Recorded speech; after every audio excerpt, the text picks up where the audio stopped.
이 16장 16절은 우리 주 예수 교회의 이 중요한 말씀이죠. 이 설립 취지입니다. 설립 목적입니다. 그래서 베드로가 이제 "예수님이 나를 누구로 하느냐?"라고 했을 때에 두 가지를 답하지 않습니까? 주는 그리스도이십니다. 주는 메시아이십니다. 그리고 예수님은 살아계신 하나님의 아들이십니다라고 이제 고백을 하게 된 것이죠. 그럼 이 고백이 꼭 베드로에만 이루어지는가? 아니라는 거죠. 여기서 우리가 갈라지는 겁니다. 천주교회는 교황이라고 하는 베드로가 1대 교황입니다. 베드로 1대 교황이고 그 교황이 바로 이 고백하는 권위를 갖고 있다라고 해서 천주교회는 교황이 바로 말씀보다 더 큰 살아있는 사람이 예수님의 바로 직접 사도가 되는 그러한 어떤 계급주의적 그런 교회를 할 수가 있어요. 그런데 그 로마 가톨릭 교회에서 우리가 마틴 루터의 종교 개혁을 통해서 개혁교회가 됐잖아요. 개혁교회 됨으로 말미암아 우리 개혁교회 장로교회는 만인 제사장설이죠. 만인 제사장설이란 교황의 어떤 교리와 교칙에 따라 우리가 순종하는 것이 아니라 우리가 성령이 주신 각자에게 예수 그리스도의 이 복음을 우리가 입술로 이렇게 베드로처럼 누구나 고백할 수 있다는 겁니다. 누구나 고백할 수 있다는 말은 누구나 교회가 될 수 있다라는 것을 우리는 믿는다라는 거예요. 그래서 보통 이 말씀을 보면은 이 말씀의 권위는 사도에게 있었거든요. 그 사도가 지나며 교부가 되죠. 그 교부가 되면서 이 교회가 점점 법제화됩니다. 로마 제국의 어떤 하나의 공식적 종교가 됨으로 말미암아 이게 갑자기 행정적이고 구조적으로 변하게 되죠. 그래서 로마가 국가가 이제 인증한 종교이기 때문에 교회가 사실은 그냥 공동체였거든요. 핍박받고 박해받다가 그냥 서로 모여서 음식을 떼고 또 예수 그리스도의 복음을 나누며 서로 사랑하는 그냥 공동체였습니다. 그냥 유기적 공동체였어요. 그런데 갑자기 로마 제국이 인정을 하게 되면서 모든 로마의 국민들이 백성들이 다 그리스도인이 돼야만 하는 필수 가결한 그런 종교가 돼 버린 거예요. 그래서 이거를 크리스텐돔이라고 불러요. 그게 무슨 말이냐면 킹덤, 다시 말해 로마에 가지고 있는 제도와 우리 기독교라고 하는 이 믿음이 합쳐져 버린 거죠. 그리고 예를 들면 이런 거예요. 예배에서 보면은 교회가 세워져야 되는데 이제 안 믿는 사람들도 와야 되고 이방인들 와야 되고 다 와야 되는데 도무지 이걸 수용할 수 있는 해본 적이 없으니까 '어떻게 이거를 우리가 질서를 잡고 어떻게 체계를 잡을까.'라고 하다가 이 교부들과 여러 종교 지도자들이 생각한 건 뭐냐면 '그러면 우리가 세상 것을 좀 차용하자.'라고 했어요.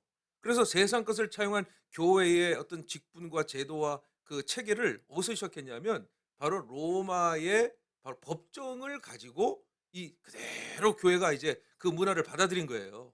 그래서 뭐 목사가 가운 입는 것도 그래요. 가운 입는 것도 이 누구죠? 재판장이 법복을 입는 것처럼 그렇게 권위 있게 그렇게 하나하나 체계화 시켰던 것이 지금 우리가 갖고 있는 조직교회라요, 조직교회. 이 교회를 했다는 거죠. 근데 이 로마가 왕 중심의 이 왕정 제도잖아요. 그러니까 교회도 똑같이 어떤 어른을 두고 그 목회 가르치는 장로라고 할게요. 가르치는 장로를 두고 치리하는 장로, 치리하는 장로 밑에 권사 집사는 피라미드식 조직이 돼 버린 거예요. 너무 많은 믿지 않은 사람들에게 그들에게 또 이해하기 위해서 설명하기 위해서는 이런 제도가 필요했던 거예요. 그래서 저는 오늘 여러분들에게 말씀드릴 것은 오늘 이 교육은 뭐 장로가 뭐냐, 뭐 권사가 뭐냐 이런 아주 단순한 설명을 드리는 게 아니라요.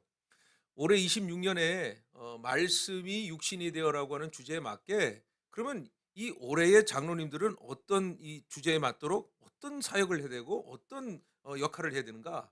또 권사님, 집사님 마찬가지로 아직 집사님이 아닌 성도들에게도 앞으로 이 장로 그리고 권사 그리고 집사라는 항존직은 도대체 어떤 것인가를 미리 알고 그 본질을 이해한 후에 다시 말하면 교회가 요청을 하겠지만 내가 정말 그 직분을 감당할 수 있다라고 하는 것의 본질을 찾을 때 내가 그것을 하는 것이 낫지 그냥 일꾼, 청지기, 그냥 행정직 이렇게 한다가는 관료주의가 되고 결국 교회는 세상과 똑같은 계급주의가 된단 말이에요. 그러니까 그거를 타파하기 위해서 이 뭐죠? 중직의 이 의미를 본질을 여러분께 좀 설명을 드리고자 합니다. 첫 번째 우리 개혁교회는요. 아까 말씀드린 대로 교황 위주의 피라미드식 이 교회 제도를 타파했습니다. 그래서 마틴 루터는 이 교황의 권위보다 말씀의 권위를 최우선으로 삼죠. 그래서 개혁교회 장로교회는 어떤 사람도 성경보다 높을 수 없다는 건 못을 박아 버렸어요. 그래서 교회 안에 목사를 우상 삼고 아니면은 장로들을 우상 삼으면 그거는 로마 가톨릭 교회의 타락과 똑같다. 그러니까 우리 개혁교회는 어떤 사람이 앞장설 수 없다. 예를 들면 이런 것도 있습니다. 예입니다. 예. 이건 뭐 틀린 것도 아니고 어느 교회 가 보니까요. 뭐 성탄절이 됐는데 목사님의 등신대를 만들어 갖고 목사님하고 사진 찍게 하는 뭐 그런 게 있더라고요. 그거는 말도 안 되는 거죠. 그거는 우린 예수 카페가 예수님 사진 찍잖아요. 이것도 사실 엄밀히 말하면 우상이에요. 예수님 없어도 돼요. 예수님 우리 믿음 안에 있으니까. 어쨌든 사람을 중심으로 사람 위주로 움직이는 것은 절대로 교회 공동체의 본질이 아니다라는 것을 말씀을 드리면서 동시에 교회의 항존직, 중직장은 계급이 아니라는 거예요. 그러니까 대한민국 사회 자체가 워낙 유교 중심주의고 장로교가 유교주의와 맞닿아 있다 보니 선교사들이 또 우리 언도드 선교사님 여기 오실 때도 마찬가지고 이 유교주의의 계급주의에 익숙해져서 와 이거 정말 잘 맞는구나 해서 이게 무늬만삭까지 바꾼 적이 있어요. 또 우리가 70년대 60년대에 보면 군사 계급주의 사회 우리 군대를 나오잖아요. 그러면 계급이 있죠 계급이. 그 계급에 익숙해지다 보니 그런 계급이 뭐 마치 뭐 잘못된 게 아닌 것처럼 일상인 것처럼 우리가 여겨져서 이렇게 이해하죠. 저도 이렇게 이해하는데 평신도에서 서리집사, 서리집사에서 안수집사, 안수집사에서 장로 이렇게 된단 말이죠. 이게 마치 하나하나 점프하며 오르는 예를 들면 부장, 과장 뭐 이런 식으로 이사 뭐 이렇게 올라가는 그게 아니라는 겁니다. 실제로 만이제사장이라는 의미는 하나님이 예정하신 그 직분이 서로 다르고 그 다름 속에 조화를 이루어 교회라는 공동체를 형성해 나가는 기능적인 어떤 그런 직분의 입장인데 우리는 이걸 해야만 신앙의 어떤 단계에 올라서 요 장로가 돼야만 뭔가 어른이 되고 뭔가 돼야 된다. 이런 우리가 어떤 매너리즘에 빠질 수 있는 위험이 있다라는 것이죠. 그래서 이 항존직은 뭐냐라고 말씀을 드릴 때 항존직은 한마디로 말씀드리면 부르심을 받고 하나님과 이 성도들의 은혜의 통로다. 은혜의 통로. 은혜를 전달하는 일종의 수단의 사명을 감당하는 것이 우리 항존직의 역할이다라는 것을 볼 수가 있어요. 그래서 항존직은요. 성도들에게 하나님의 은혜에 막힘이 없도록 아주 그것을 잘 만져주고 섬기는 신령한 공무직이에요, 공무직. 신령한 공무원이에요, 신령한 공무원. 그래서 주 예수교회 항존직들이 각자의 위치에서 어떻게 직분의 사명을 감당해야 되는가를 오늘 교리를 통해서 한번 나눠보고자 합니다. 이 교리라는 거 쉽게 말씀드릴게요. 이 우리 장로교회는 이 교리를 굉장히 중요하게 여겨요. 그래서 이번에 연말 시상을 할 때 성경 다 읽으신 분들에게 제가 드린 게 뭐냐 교리를 쓰는 거를 제가 드렸어요. 이 노트 테킹하는 거를. 왜냐하면 성경을 아는 분에게 성경을 체계화해서 이성적으로 이 성경이 무엇을 말하는가에 대한 질문과 답이 바로 교리예요. 그래서 주로 우리 장로교회는 웨스트민스터 교리를 채택하는데 그 웨스트민스터 교리는 대요리가 있고 소요리가 있어요. 원래 저희는 대요리를 봐야 됩니다. 장로와 목사는 대요리를 봐야 되는데 그러나 소요리의 이 어린아이들을 위한 거거든요. 소요리의 이 문항은 충분하다라고 해서 보통 교회들이 웨스트민스터 이 소요리 문답을 장로님과 또 항종직들에게 가르쳐야 된다는 거죠. 이 의무입니다, 사실. 근데 우리 한국 교회가 지켜지지 않고 있죠. 이 교리를 알아야 되거든요. 왜 교리를 알아냐면 이 초신자들이 오면요. 물어요. 뭘 물으냐? 아니 뭐 기도는 뭐예요? 예배는 뭐예요? 하나님 뭐예요? 성경은 뭐예요? 라고 할 때 이 교리는 분명히 이것은 이것이다라고 하는 질문과 답이 정확하게 나와 있습니다. 그러니 성경에 뭐 몇 장 몇 절 그냥 읽어. 기도해. 그냥 따라오기만 돼. 그냥 해. 그런 의미가 아니고 정말 항존직이라면 이건 이거야. 이건 이거야라는 조직적이고 이성적인 그 사람들의 어떤 입장에서 설명할 수 있는 그러한 체계를 가진 그를 학습을 할 수 있는 것이 이 교리라는 거예요. 그래서 오늘 제가 교리를 끄집어낸 거죠. 자, 여러분 먼저 뭐 시간이 없으니까요. 우리 장로교회 창시자 아시죠? 우리 장로교회를 시작하신 분이 바로 스위스 제네바 교회의 목사이신 존 칼빈이라는 프랑스 이 수도사입니다. 그래서 박해를 받고 위구르 혁명 때 박해를 받고 이제 뭐죠? 이 스위스 제네바에 오셔갖고 이제 스위스 시를 완전히 성시화시켰죠. 그 교회를 통해서. 그래서 존 칼빈 선생님이 하는 말은 목사님이 하시는 말씀 뭐냐면 먼저 장로는 조력자, 행정적인 조력자가 아니라 영적 파수꾼이다라고 정의를 내렸어요. 그럼 그 영적 파수꾼이 무슨 의미하느냐? 장로라는 직분은 뭐냐? 결국은 말씀의 순수성 그리고 성례의 거룩을 수호하는 자다라고 이 정의를 내렸단 말이죠. 그러니까 장로가 나이 먹어서 장로 되는 게 아닙니다. 하나님이 세우셔서 두 가지를 해야 되는데 하나님의 말씀의 순수함을 받아들여 그 말씀을 가르치는 그리고 행위로 보여주는 그 어르신을 그걸 장로라고 부르는 거예요. 더 나아가 우리가 성만찬을 할 때 우리 장로님들 이 잔을 받고 떡을 여러분께 나눠주잖아요.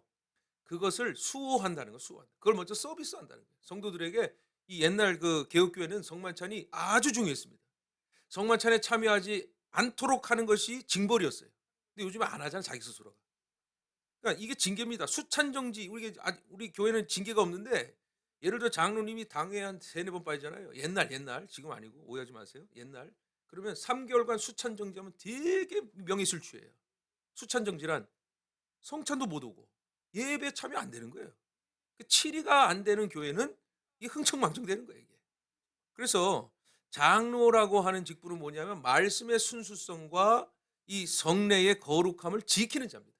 그 말은 무슨 말이냐? 동시에 예배에 먼저 앞장서 성도들의 예배의 본을 보이며 기도함으로 기도함의 본을 보이고 그리고 더 나아가서는 하나님의 말씀을 알아 성도들이 신앙이 흔들릴 때 말씀으로 삶을 보여주며 그 말씀을 설명할 수 있는 그 어르신이 바로 이 교리에 보면 장로의 역할을 한다는 것이에요.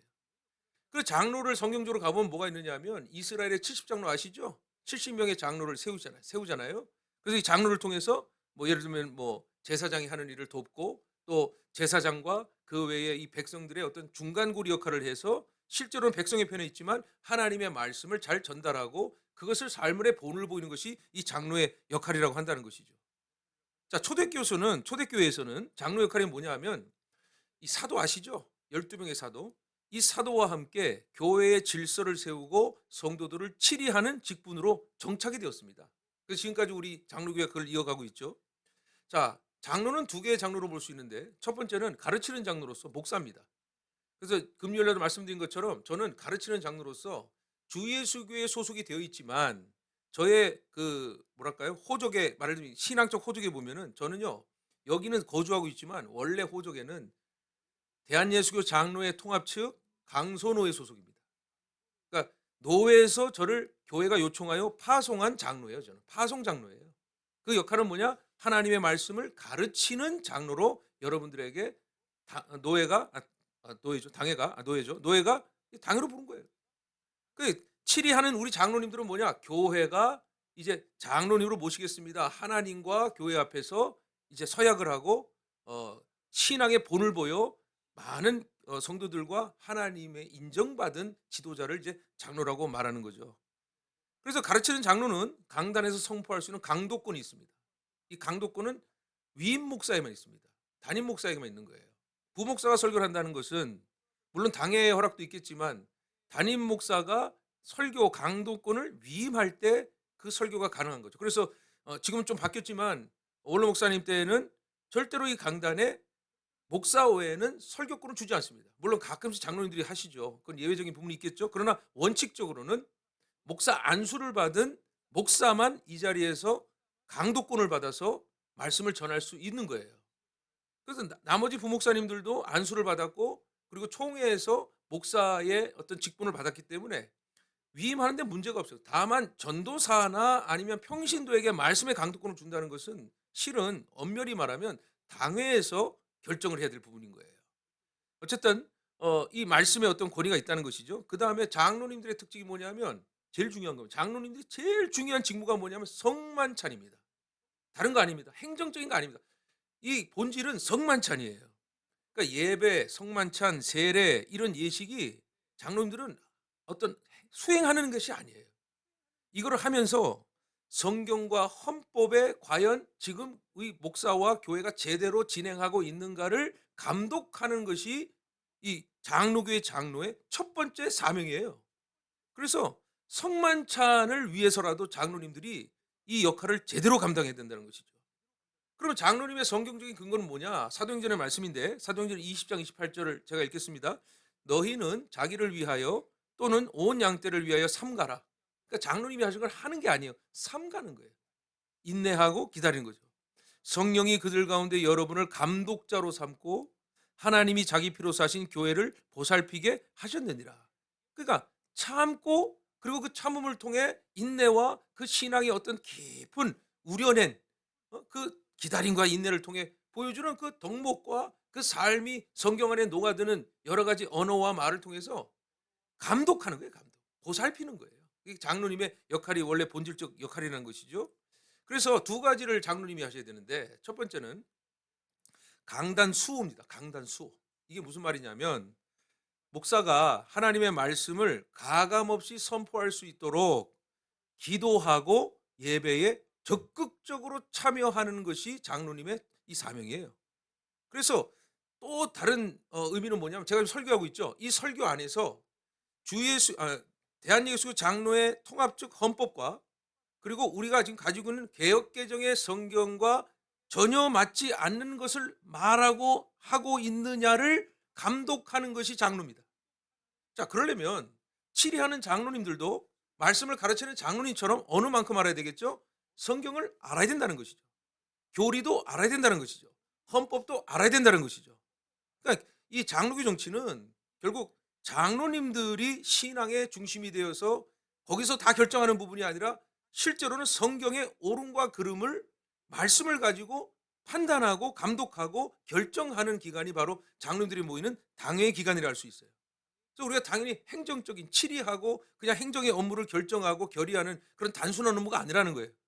장로의 본질은 결국 하나님의 말씀이 가감 없이 선포되고 있는가, 아니면 그 가감된 말씀 중에 혹시 세상적 요소와 그리고 우리 교회가 교리로서 벗어난 것이 있는가, 이것을 수호하고 감독하는 역할이 바로 장로님들의 본질적 역할이라는 거예요.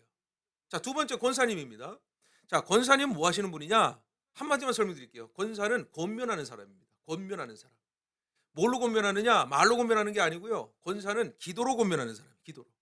그래서 권사는 기도의 등불을 켜고 사람들에게 찾아가 뭘 주장하고 명령하는 게 아니라, 그 사람들을 위로하는 위로자의 역할이 바로 권사의 사명이라는 거예요. 그래서 권사는 권면하는 직분이다라고 여러분께 설명을 드리는 거죠. 여러분, 그러나 권면과 위로는 누가 해주시는 거예요? 성삼위 하나님 중에 성령 하나님의 역할이죠. 그렇죠? 그러니까 성령 하나님을 의지하려면 기도하고 내 말이 들어가지 않도록 늘 기도하면서 그 사람을 위로하고 권면할 수 있는 기도의 중심이 잡힌 사람입니다. 그래서 권사의 그 성경적 근거는 뭐냐면, 로마서 12장 8절에 뭐라고 돼 있냐면, 혹 위로하는 자면 위로하는 일을, 이렇게 돼 있어요.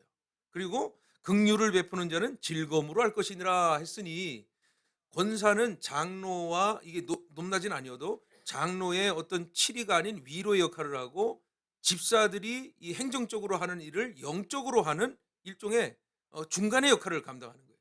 그래서 소위르문답이 말하는 기도가 있습니다. 그 기도가 뭐냐 하면, 그 기도는 은혜가 성도들의 삶에 실제가 되도록 본을 보인다. 그래서 권사의 최우선 이 사명은 기도입니다. 그래서 권사는 기도해야만 하는 거예요. 예를 들면 환우나 낙심한 성도의 가정을 방문할 때 이 소식을 먼저 듣는 사람은 바로 어떤 구역이나 우리가 말하는 목장에 있는 권사님들이에요. 그 권사님들이 소식을 교회에다 알려주기 이전에 먼저 기도하면서 하나님께 어떻게 교회에 전달할까 하는 것까지도 물어보면서 그 위로와 평안을 전할 수 있는 그 중간의 역할이 바로 권사의 역할인 거죠. 그래서 성도들이 말씀에서 멀어질 때는 권사님이 기도로부터 성령과 친밀함으로 그걸 다 파악할 수 있어야 돼요. 그리고 그것을 가지고 이래라 저래라 하는 것이 아니에요. 옆에 항상 붙어 있으면서 사랑 어린 권면을 하고, 더 나아가서는 예배와 말씀 앞으로 나갈 수 있도록 끊임없이 돌봐주고 이해해주고 그리고 사랑해주는 역할이 바로 권사의 직분이죠. 자, 안수 집사는 어떤 직분인가? 이거예요. 은혜의 수단에 방해되지 않는 그런 일들을 하는 게 바로 집사입니다. 원래 사도행전에 보면 집사 역할은 뭐냐면 교회의 구제와 봉사와 행정을 담당하는 거죠. 그럼 다시 말하면 뭐냐면, 권사는 기도로 교인들의 이 모든 상황들을 살피는, 영적으로 살피는 거고요. 장로님들은 그 위에서 이 감독하고 그리고 함께 이 모든 정책을 이루어 나가는 것이고요. 집사는 그 밑에서 성도들이 신앙생활하는데 여러 가지 걸림돌이 있거나 여러 가지 어려움이 있으면 행정적으로 사무적으로 실무적으로 그 일을 처리해 주는 역할이 바로 안수 집사의 역할이라 할 수가 있다라는 거예요. 그래서 이 성서적인 근거로 봤을 때 이 안수 집사는요. 사도행전 6장 3절 4절 여러분 잘 아시는 말씀이죠. 형제들아 너희 가운데 성령과 지혜가 충만하여. 그러니까 안수 집사는 성령과 하나님의 말씀의 지혜가 충만한 자가 돼야 되고 그래서 그중에 7사람을 택하라. 우리가 이 일을 그들에게 맡기고 오로지 기도하는 일과 말씀 사역에 힘쓰라 하니 이렇게 돼 있단 말이에요. 그러면 안수 집사님의 구체적인 교회의 본질은 뭐냐? 예배 환경 조성을 하는 직분자라는 거예요. 말씀, 성례, 기도 이것이 온전히 성도들이 집중할 수 있도록 그 환경과 여건을 물리적으로 만져주고 만들어주는 그리고 행정 체계를 세심하게 돌볼 수 있는 그 역할이 바로 이게 안수 집사의 본질이에요. 안수 집사의 본질. 그래서 26년 항존직을 위해 제가 권면할 것은 뭐냐면요. 장로님들에게는 당회가 당연히 이 실무적인 일, 다시 말하면 행정의 사역이나 보고나 예산 결산이나 아니면 그 외에 하는 일들이 사실은 중요한 우리 장로님들과 이 당회의 당연한 어떤 업무입니다. 그러나 그거 하기 전에 나는 장로로서 성도들의 영적 상태를 살피고 있는가? 나는 말씀의 은혜가 흐르는 방식으로 먼저 기도하고 내가 이 교회를 위해 고민하고 있는가? 이게 장로님들과 저의 고민과 기도가 아닐까라는 생각을 하고요. 권사님들은 단순히 이 사업을 하시고 봉사하는 그런 차원이 아니라는 걸 다시 한번 설명드립니다. 우리가 권면할 수 있는 자격이 없어요. 예수 그리스도가 우리 안에 계심으로 주님의 권면을 받은 자가 말씀을 통해 기도를 통해 성도에게 권면할 때까지 우리는 기도로 머물러 있고 우리는 늘 기도하면서 성령이 우리를 어떻게 이끄시는가를 믿고 그 숙달된 삶을 통해 은혜의 통로가 되는 것이 이 권사의 본질적인 사명이라 할 수가 있다는 거예요. 그 안수집사는 뭐냐? 안수집사는 그대로예요. 교회의 행정이 성도들로 하여금 하나님은 살아계시고 우리를 돌보신다라고 하는 그 실제적인 눈으로 보고 볼 수 있는 분들. 그러니까 안수집사님들은 정말 섬김이 필요한 그런 직분이라 할 수 있겠죠. 자, 여러분 소요리 문답 보면은 88문 문제가 있어요. 88번 문제입니다. 쉽게 말하면. 이렇게 돼 있어요. 말씀과 성례와 기도라는 은혜의 수단은 결국 우리끼리 누리고 즐기라고 주신 영적 전유물이 아니라는 답을 줘요. 이게 무슨 말이냐? 우리는 이 교회라는 직분을 통해 지금 여러분이 교회라고 한다면 가르칠 교자의 모일 회자 아닙니까? 그래서 이 교회 안에서는 두 가지를 하셔야 되는데 첫 번째 가르치거나 두 번째 배우거나 합니다. 그러니까 저는 목사로서 여러분들에게 장로인데 가르치는 장로로서 좀 가르치는 사명을 하고 있습니다. 하고 있는데 문제는 여러분이 이곳에서 배웠으면 이 교회에서 가르치든지 아니면 세상에 나아가서 이 배운 것을 반드시 여러분이 한마디라도 세상 사람들에게 가르치는 사명을 감당하는 것이 항존직이라는 거예요. 네덜란드에 여러분 잘 아시는 목사이자 수상이자 언론이자 총장이자 그리고 이 네덜란드 사회를 바꿨던 아브라함 카이퍼라는 분이 계세요. 그 아브라함 카이퍼가 뭐라고 말했느냐? 우리의 삶의 모든 영역에서 만유의 주제이신 그리스도께서 내 것이라고 외치지 않는 영역은 단 한치도 없다는 거예요. 교회만 하나님의 영역이 아니고 여러분이 머무는 모든 것이 하나님이 통치하시고 하나님이 역사하신다라고 하는 거예요. 그것을 우리가 어떻게 증명합니까? 믿음으로 증명합니까? 그렇지 않습니다. 오히려 장로, 안수집사, 권사라는 이 직분이 오늘 배웠으니 오늘 내가 교회에서 행했으니 예행 연습을 한 후에 세상에 나가서 그대로 적용하기를 하나님이 원하시는 그런 교회 공동체가 되기를 주님의 이름으로 축원합니다. 그래서 우리 장로님들 경영도 하시고 직장도 다니시고 또 여러 가지 일을 이제 하잖아요. 우리 대한민국의 시민으로 이제 살아가고 있는데 그럼 거기서 어떻게 복음을 전하느냐? 장로는요, 항존직은요, 제일 그리스도의 복음을 잘 전할 수 있는 방법은 사회적 불의에 타협하지 않고 하나님의 공의의 질서를 지키는 것이 하나님 나라 시민으로서 이 땅의 세속 사회를 변화시키는 하나님의 능력이라는 거예요. 그래서 뭘 이렇게 만들어내고 새롭게 하는 것보다 더 중요한 것은 내가 장로인데, 내가 집사인데, 내가 안수집사인데, 내가 목사인데 하면서 내가 세상을 향해서 내가 믿는 그대로 그 신념을 지켜나가며 타협하지 아니하며 다만 그 지킴을 통해서 사랑이 수반되어 그 사람들이 감동을 받게 하는 삶을 사는 것이 진짜 항존직에 하나님이 원하시는 직분의 본질이라는 겁니다.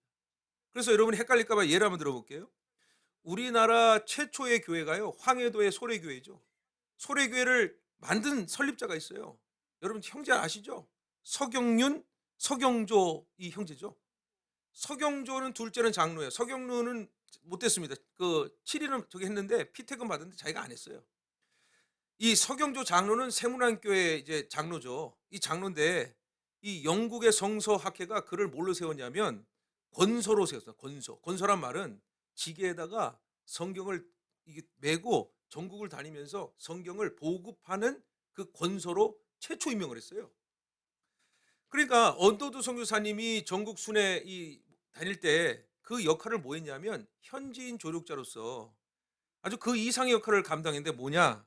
바로 서양 선교사들이 이 설교할 때 한국인의 정서에 맞도록 지금 우리가 교회에서 이 우리가 영적 신앙적인 단어와 언어로 우리 주 안에서 영적인 일을 하잖아요. 그럼 여러분이 할 건 뭐죠?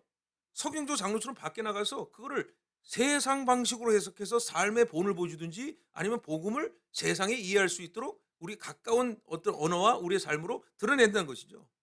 또 석유 장로님이 하신 게 뭐냐면 언더도 목사님이 갓 다니면서 교회를 세울 때 성례전 준비를 그 장로님이 담당했다는 거예요. 마치 우리 강 장로님이 계속 하시는 것처럼 선교사님이 방문해서 세례 문답도 돕고 그리고 성만찬을 할 때 선교사님이 할 때 보좌하면서 함께 성만찬을 통해 선교사와 함께 이 장로라는 직분이 정말 이 세례도 하고 여러 가지 하나님의 일을 하는구나라는 것을 눈으로 보여주는 선교적 역할을 감당했다는 것이죠. 자, 권사는 제가 말씀드렸듯이 위로와 권면에 이제 말하는데 이 권사의 직분은 원래 여러분 아시다시피 초기 한국 교회에 전도부인이라는 게 있었어요. 전도부인. 지금 뭐 정확히 여러분 이해를 시키 돕자면은 우리 교회에 교구 권사님들 있죠. 교구 권사님들은 사실 교회만 관리하잖아요. 근데 여기는 전도부인이라고 해서 권사의 초기 형태예요. 그 권사님 뭐 하는가? 동네에 집집 다 다니면서 남편들이 다 일 나가면 집집을 다 다니면서 성경을 소개하고 교회를 나오라고 가하호호 방문하는 역할이 바로 이 전도부인의 역할이었던 거예요. 그래서 선교사님들의 이 증언을 들어보니까 전도부인이 한국 교회 부흥의 역할이 몇 퍼센트냐면 70% 이상 여성, 즉 권사, 초기 권사들이 그렇게 그 일을 통해서 교회의 부흥은 남성이 한 게 아니에요. 여성이 한 거예요. 심지어는 여러분 잘 아시죠? 여의도 순복음교회 빨간 가방 아줌마들 월요일 날 모여 가지고 기도하고 전도하러 쫙 가지 않습니까? 그죠? 모형이 뭐예요? 최자실 목사님이잖아요. 최자실 목사님 시장을 다니면서 그 별명이 있어요. 할렐루야 부인이에요. 할렐루야 부인. 할렐루야 아줌마. 그러면서 다니는 거예요. 그러니까 교회에서는 존경받고 교회에서는 뭐랄까요? 굉장히 영향력 있지만 시장 가서는 그냥 동네 아줌마로 그러나 할렐루야를 외치면서 축복하고 사랑하니 그 시장에 복음화가 일어나고 예수 그리스도를 믿게 되는 거죠. 실제로 여러분 우리가 목장 개점을 하고 있지만은 한국 교회에 실제적인 이런 소그룹의 역할을 시작한 게 여의도 순복음교회입니다. 여의도 순복음교회는 바로 이 구역이라는 조직을 만들어 이걸 우리가 차용한 거예요. 장로교가. 그러니까 금요도 구역도 사실은 순복음교회의 제도를 우리가 차용한 거예요. 찬양 예배도 마찬가지예요. 그 왜 그러냐? 잘 되니까. 그 권사님들이 모여갖고 구역에 또이또이 모여갖고 밥 해주고 밥 먹으면서 뭐 수목교회니까 이해하세요. 3시간 막 방언 기도하고 막 이게 막 뜨거워지고 치유가 일어나고 역사가 일어나니까 구역의 조직을 해야겠다. 소그룹이 중요하다라고 해서 모든 다른 교단의 교회들도 이 소그룹을 감당했다는 거예요. 그러면 다시 안수 집사의 예를 한번 들어볼게요. 안수 집사는 뭐 하는 사람이냐? 예를 한번 들어보면 그렇죠. 고찬익 집사라고 하는 분이 계세요. 연동교회를 세우신 집사님이에요. 장로 아니에요. 집사예요. 근데 이분이 원래 어떤 역할을 했냐면 갓바치 아세요? 갓바치? 가죽신 만드는 백정입니다. 백정이에요. 그런데 그가 복음을 받아들인 후에 집사의 자세로 성도들을 백정처럼 섬겼어요. 장로가 중요한 게 아니고 자기는 집사의 직분에서 그냥 이 자리에서 나는 그리스도를 담고 내 성도를 섬기고 사랑하는 그냥 이 직분을 감당하겠다. 즉 직분에 매몰되지 않고 그냥 내가 예수를 담겠다라는 복음적인 이 성직을 그가 몸소 보여줘 연동교회의 역사적 인물이 되었다는 거예요. 집사님들은 이 한국교회 초기 집사님들은요. 한국교회 초기 고종황제 시절에 전염병 콜레라, 장티푸스 이런 질병들이 찾아올 때 거기 들어가는 거예요. 안수 집사들은. 들어가서 거기서 봉사해 버리는 거예요. 또 교회 재정을 사실은 안수 집사가 관리했죠. 초기 한국 교회는. 그러니까 그 일을 하면서 뭘 하느냐? 재정을 아니 우리의 재정 안에서 구제와 그리고 고아원과 그리고 낮은 자리에서 안수 집사들은 가서 거기서 교회 대표가 되어 정말 스테반 집사처럼 빌립 집사처럼 그 일을 감당하는 것이 이 한국 교회의 구제와 선교의 초석이 되었어요. 그 초석에 된 시작이 바로 안수 집사님들이에요. 그러니 목회자가 말씀과 기도에 전무할 수 있도록 사도행전 6장 읽었죠. 이 사도가 말씀과 기도에 전무할 수 있도록 절대로 물질적인 것에 신경 쓰지 않도록 하는 직분이 안수 집사입니다. 그래서 안수 집사들은 행정과 그리고 실무적인 재정을 책임지고 교회가 은혜롭게 잘 흘러갈 수 있도록 장로님들은 감독이 되고 권사님들은 내적으로 기도자가 되고 전도자가 되고 안수 집사님들은 그 모든 행정적인 그 체계를 세워나가는 직분을 통해 아주 다양한 직분을 통해 하나님께서 이 한국교회를 여기까지 부흥시켜 주셨다는 거예요. 여러분, 저는요, 이 26년에 여러분들에게 한 가지만 더 숙제를 드리고 싶어요. 저도 마찬가지고. 이제 교회의 우리들만의 리그, 우리들만의 어떤 신앙의 동아리가 아닌 생활 밀착형 직분자가 되어서 세상에 60억을 섬기는 장로, 60억을 섬기는 권사, 60억을 섬기는 집사, 더 마찬가지로 60억을 섬기는 목사라고 하는 이 믿음을 가지고 여기서만 장로하지 말고 권사하지 말고 집사하지 말고 목사하지 말고 세상 나가서 이 교회라는 울타리를 넘어서 저 세상에 교회를 부정하고 교회를 정말 잘못 보는 저들에게 진짜 교회가 여러분이 되시기를 주님의 이름으로 축원합니다. 그래서 여러분 지금 제가 보수 교육을 해드리는 거예요.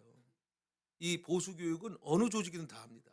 그래서 이 리더로서 필요한 올해 우리가 말씀이 육신이 되라는 말은 그냥 단순한 의미가 아니에요. 말씀을 붙잡고 그 말씀에 순종하면 우리가 예수 그리스도의 몸된 교회가 되어 이 세상의 빛과 소금의 여러분 빛과 소금의 역할을 하지 마십시오. 그거 잘못된 겁니다. 성경에 빛과 소금이라 그랬어요. 빛과 소금이 되라고 하지도 않았어요. 우리는 예수를 믿으니 빛과 소금입니다. 그러니 자꾸 교회가 수행적인 것에 빠져버려서 뭐 하면은 뭐 된 것처럼 보여. 아니에요. 이미 예수를 믿으면 여러분 안에 하나님의 말씀의 가능성이 무한히 펼쳐짐을 믿으십시오. 그래서 교회는 믿음으로 하는 거예요. 그래서 이 생활 밀착형 이 직분을 통해 우리 교회가 물론 초대하는 교회가 되지만 그냥 교회의 성도를 만드는 것이 아니라 세상을 섬기는 예수 그리스도의 빛과 소금이 되고 더 나아간 주의 거룩한 제자로서 그 사명을 감당하는 말씀이 육신이 되는 저와 여러분 되시기를 주님의 이름으로 축원합니다.